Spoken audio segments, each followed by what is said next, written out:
ど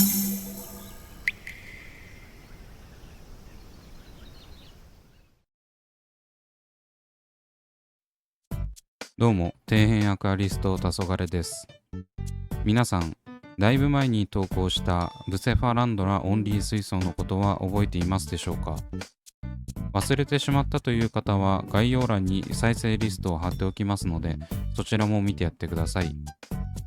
ブセファランドラのみを植栽するというとんでもなくリッチな水槽を目指したこのレイアウト。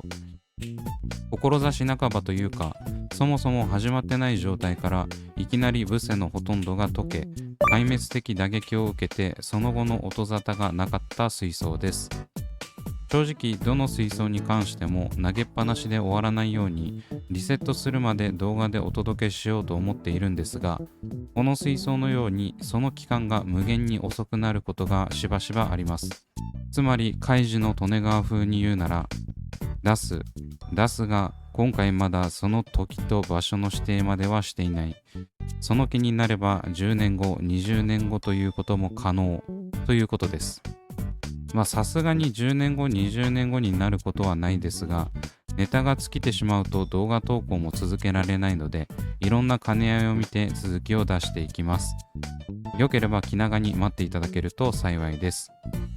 というわけで今回は皆さんに忘れ去られているであろうあのブセファランドラオンリー水槽のその後を報告していきます。それでは早速いつものさらっとおさらいから。張り切ってレイアウトを考え、しっかりとした土台を作ったところまでは良かったものの、肝心のブセを置くスペースや配置を全く考えておらず、最終的にはいつもの行き当たりばったりでレイアウトを完成させてしまったこの水槽。中には組織培養から育てたブセやポットのブセ、発着しているブセなど、どれも状態がいいものをこれでもかというくらい詰め込みました。結果的には何というか、ブセ自体が隠れてて意味わからないですし、オンリー水槽とか言いながら結局プレミアムモスを使用したりとグダグダもいいところ。最終的には注水してほどなくしてほとんどのブセが溶け、モチベも地に落ちてしまったというのが今までのお話です。正直この水槽に関しては立ち上げるまでがピークで、持ち前のセンスのなさによって全く納得のいかない出来栄えになったことで、もともとブセが溶けてどん底だったやる気がさらに下降した結果、経過報告もまともにできなかったという状態でした。なんというか石や流木の配置自体は個人的には満足いっていたんですが、そもそもブセを配置するところを考えてレイアウトするというスキルがなかったゆえに、無理やりセットした感が拭えなかったんですよね。この水槽を立ち上げるためにガラスポットで栽培していたブセやポットのブセを解体し、溶岩石に活着したりしてたので、そこから路線変更することは厳しかったです。やはりこういったコンセプトを持って立ち上げるなら、入念なイメージトレーニングが必須だということを思い知りました。そんな感じで殺風景になったこの水槽なんですが、ご覧の通りプレミアムモスは全くの無傷です。これはチャームで買ったプレミアムモス極みというよくわからんけど高級そうなモスで、これが生き残ってくれたのは唯一の良かったポイント。そしてしれっと左側に置いてあるガラス容器に入ったブセは、水上管理していたブセを試験的に導入し、溶けるかどうかを見極めるパッチテストのようなものをやっていた残骸です。ちょっと焦げまくってて分かりづらいですが、なぜかこのブセたち全く溶ける気配がありません。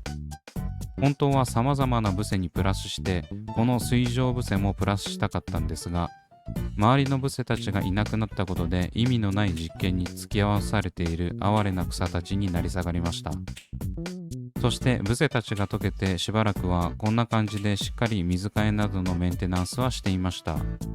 ガラスパイプがピカピカなのがこの殺風景な水槽と対して悲壮感を演出しています。一応最初に入れていたオトシンクルスはいるんですけど、他の苔取り生態がいないため、こんな感じでどれも苔にまみれてます。水替え直後ということもあって、プレモスについている茶苔が光合成しているように見えて綺麗です。というか、ガラス容器に入れていたパッチテスト用ブセに新芽ドリルっぽいのが出てきているのがあってびっくり。発着してソイルの上に置くより新品ソイルに直差しの方がいいとか意味がわかりません。というわけで、何をモチベーションにしながら管理していたのか、今となってはわからないこの虚無水槽に恒例の大和沼エビを派遣していきます。立ち上げてしばらくしてから導入した理由は、基本的にヤマトはモスを食い荒らすイメージがあったのと、パッチテストブセが引っこ抜かれると思ったからです。ただ、今更そんなこと気にしててもこの水槽が変わるわけでもないので、とりあえず苔まみれにならないように先手を打っておきます。地味にこんな感じで化粧砂に茶苔がはびこっており、見た目がさらに悪かったんですよね。おそらく敷き分けはめちゃくちゃになってソイルを掘り起こされると思いますが、溶けるよりマシということで甘んじて受け入れます。ちなみにはなるんですが、もともとブセが溶ける原因と思われるアンモニアなどの要素はこの時には完全にクリアしていました。ブセが溶けた理由は立ち上げ初期のアンモニアだったのか、はたまた違う問題だったのかは今となっては分かりません。そんな感じで大和沼エビを導入したんですが、そこからしばらくして今度はトゥッカーノテトラを結構な数入れています。おそらくこれはクリプトコリネオンリー水槽に入れる前段階に隔離目的で一時的に入れてたんだと思います。以前の動画でお話しした通り、トゥッカーノテトラに関しては病気の蔓延でいろいろ大変だったので、その兼ね合いでしょうね。ちょっと見えづらいですが、パッチテストブセがめきめきと成長してて笑います。そこからさらに時間が経過し、一時避難させていたトゥッカーノテトラもだいぶ別水槽に移されています。プレミアムモスに関しては相変わらず調子が良く、先ほどの映像では調子が良かったパッチテストブセも大和沼エビの猛攻を受けたことによってついに引っこ抜かれました。当初の目的は水上ブセ数種類を1株ずつ取り出してどれが溶けないのかを実験するためのものだったので、全てのブセが溶けずに成長し始めた時点でお役御免なので気にしてません。もういっそのこと、このパッチテストに使用した水上ブセだけ使っておけばよかったですね。続いてしばらく経過した状態がこちら。大和沼エビのおかげでだいぶ苔は綺麗になりましたね。先ほど言ったトゥッカーノテトラは全員他水槽にお引っ越しし、グッピーのメスが入っています。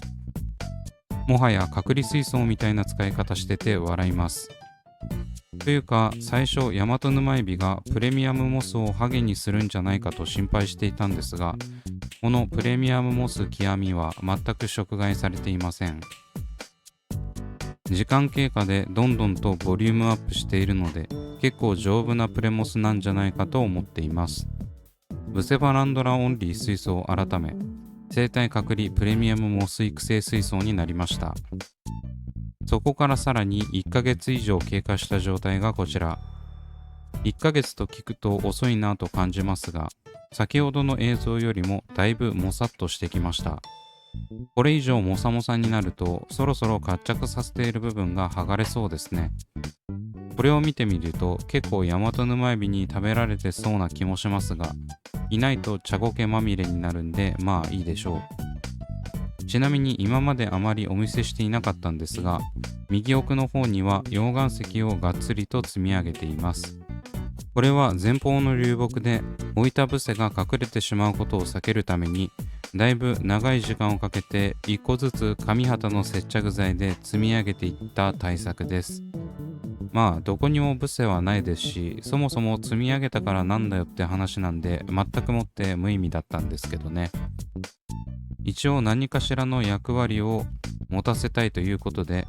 パッチテストブセたちをここに挟み込んで育成してます。こうやって見ると結構立派になってきてますよね。ダメ元で沈めてみるもんです。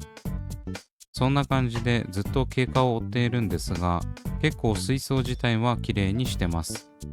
正直プレミアムモスしかなく変わり映えもしないので、動画にするほどの水槽でもないから全く動画を出してなかったというのが本音でした。それもそのはず、こんなプレモス養生しているだけの水槽をメンテナンスしてる自分が一番モチベ下がってましたからね。本来のレイアウト水槽であれば、どんどん水系が出来上がっていく過程を楽しみながら水替えや掃除もできるんですが、この水槽はマジでそういうのが皆無。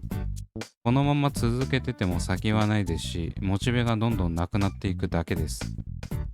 そんな虚しさに対する抵抗が先ほどの意味がわからない右奥の積み石溶岩石につながってるわけですね。何かしら変化を持たせようということでやってるんですが、この時は全くそういった発想もなく、ただ淡々と掃除をする毎日。そんな状況を打破するべく、ここに来てさらに溶岩石を増やしました。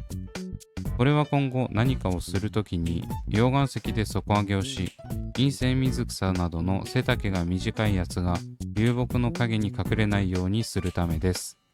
意味があったかはわかりませんが。そんな感じでこの水槽は地味な変化を交えつつ何の変化もない状態が続いているわけですが、